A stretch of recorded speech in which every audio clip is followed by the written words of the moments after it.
Douglas Murray, in my opinion, is one of the most intelligent living humans. And one thing I really admire about him, the dude is unafraid to share his views. And he has an unwavering support of Israel, which, of course, it sounds like a no-brainer, but it's 2024, man, and it's not. It's amazing, man. We live in a time where there are people that don't support a country's right to defend themselves from literal terrorists just based on their religion and their race. But I mean, this is the time that we live in, man. Thankfully, there are some reasonable people. This version is, of course, a replay of that version of American history, which is there with the Edenic first populations of America, the indigenous peoples, and then people from Europe came, the wicked Spanish and Italians and Portuguese and the French and even the British.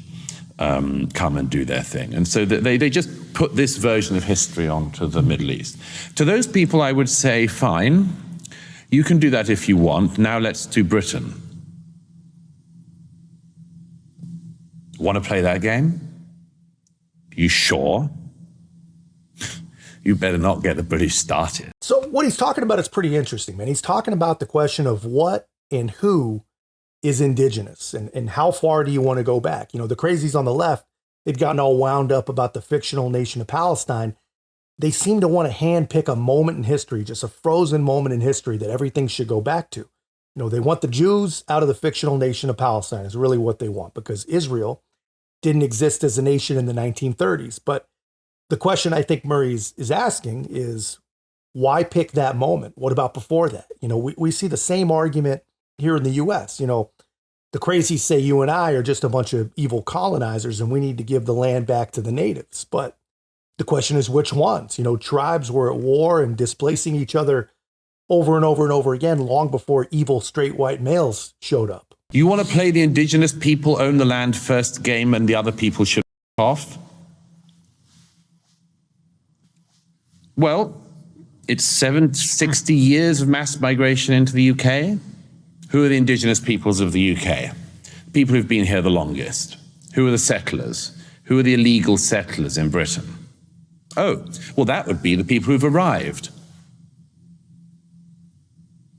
Does anyone want to go there? No, of course they don't, man. Not only do they not want to go there, but they don't even understand the conversation. They do not know where that conversation even leads. They have not thought that far ahead. I mean, the left has everything so tied up into identity politics that they really don't even know anymore who is supposed to be where or who should be given what. I mean, they really don't even know what they want or what they're even advocating for.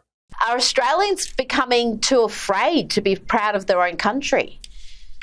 Well, I think so. And I think it starts, as I said in the piece, from a very basic place. The same question that Americans, Canadians, and others have to ask themselves, which is, broadly speaking, are we glad that the people who found this country founded it? Or do we think they shouldn't have done? Do we think that Australian Aboriginal society ought to have been left as it was in perpetuity? Do we think that Columbus, when he sailed out and found the Americas, should have turned back home and said, nothing to see there, guys, no land of opportunity at all? Or broadly speaking, do we think that it's just that history happened? Such a great point, man. And it's just such an easy thing to imagine. I mean, should the men who just traveled from the other side of the world with ships and guns and all the trappings of modern life of the late 1400s, should they have just gotten back on their ships when they met a bunch of people hunting with rocks? I mean, it just doesn't make sense. I always wonder what the anti-colonizer movement really imagines. I mean, do they think that North America would have been better off just frozen in time? You know, I don't think that they even have given it much thought. I don't think they know what they imagine. I don't think they haven't taken the time to imagine it. They're not real imaginative people. I think essentially they're just angling for good old fashioned racial division because this is what they do and this is who they are. Pretty amazing stuff, man. But that's just my take, guys. Let me know your thoughts in the comments. And if you haven't already, be a part of our growth. Make sure to like, comment, subscribe. Most importantly, share the channel. I'll see you in the next one.